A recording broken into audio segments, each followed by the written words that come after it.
Unfortunately, most of us can't find this at retail, but most of us can find it on secondary. So how much should you pay for this bottle? 100? 150? 200? I'll let you know coming right up.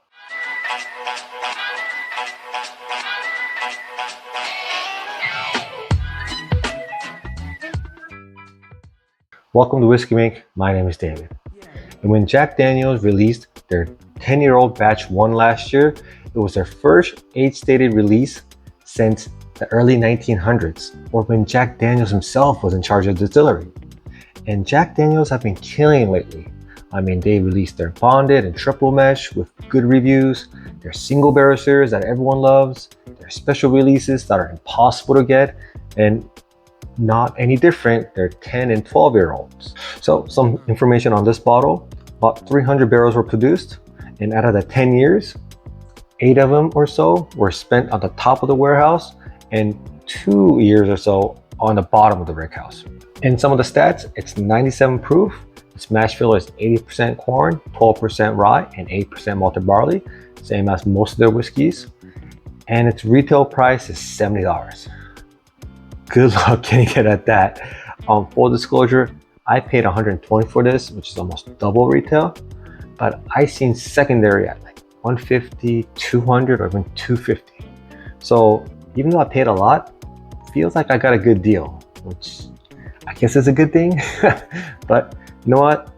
Enough talking. Let's get drinking. I really want to taste this and let you guys know if it's worth the money. All right, opening ceremonies. Okay. Oh, let's melt it in the pop. You know what? I must be doing something wrong. It never works. And then the pour. I'm gonna let this open up for a couple of minutes. I'll be right back.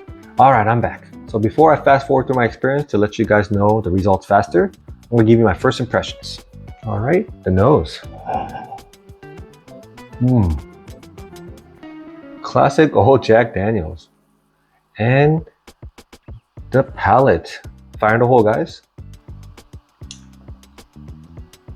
Ooh, that's different. Well, I'll see you on the other side. All right, I'm back. So that was a ride. What an experience. All right, so for the nose, it's very oak forward, but I got the trademark Jack Daniel's banana. But in this case, it felt like more of a ripe banana.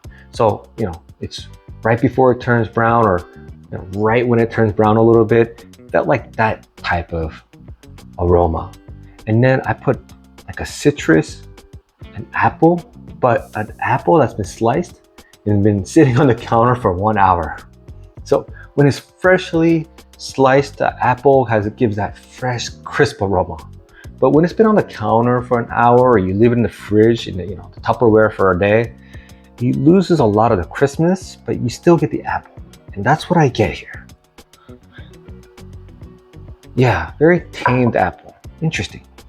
And then you do get the spices. I put cinnamon, nutmeg, and slight vanilla. If you're enjoying this content, please boop that like button, because it really does help me out. All right, and for the palate, that oak transfers right to the palate, so it is very charry, smoky, but again, that ripe banana, which is more on the sweeter side of the banana, and you get a slight dark chocolate or cocoa powder sweetness. So this certainly ain't like burnt brown sugar or caramel type of sharp sweetness. It's more of the mellow, again, the ripe banana, dark chocolate sweetness, which,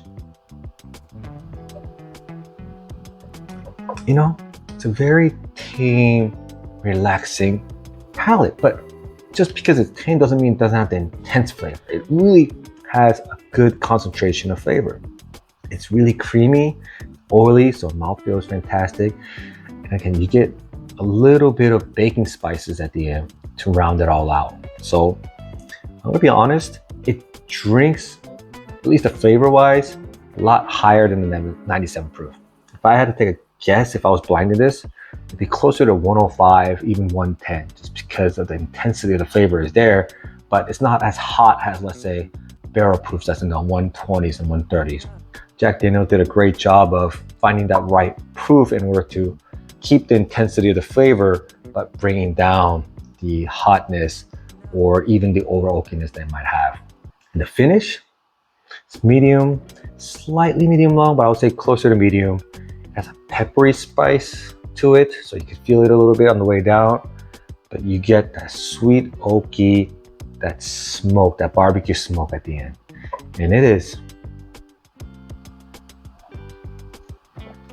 yeah, it's different. It's not different than the single barrel proofs or the Jack Bonded or any of those. It's actually really, really good. Wow. So my experience score for the Jack 10, 8.5. Fantastic bourbon. It's complex. It's balanced with the sweet, like a tame sweetness, spice, and slight citrus. And again, the finish with the peppery spice, the sweet oak, and that smoke at the end really balances out and really wants you to go back for more.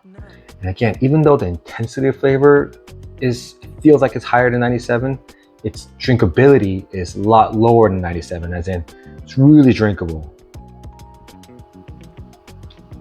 I mean, I finished it, so it's a good tasting, intense flavor, balanced, and yet still really drinkable bourbon. Awesome.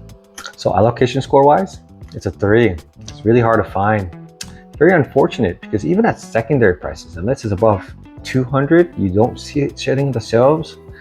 And so it's kind of disappointing because it's really good. So not only I wish I had it sooner and cheaper, I just wish a lot more of you guys could have access to this because it's an experience.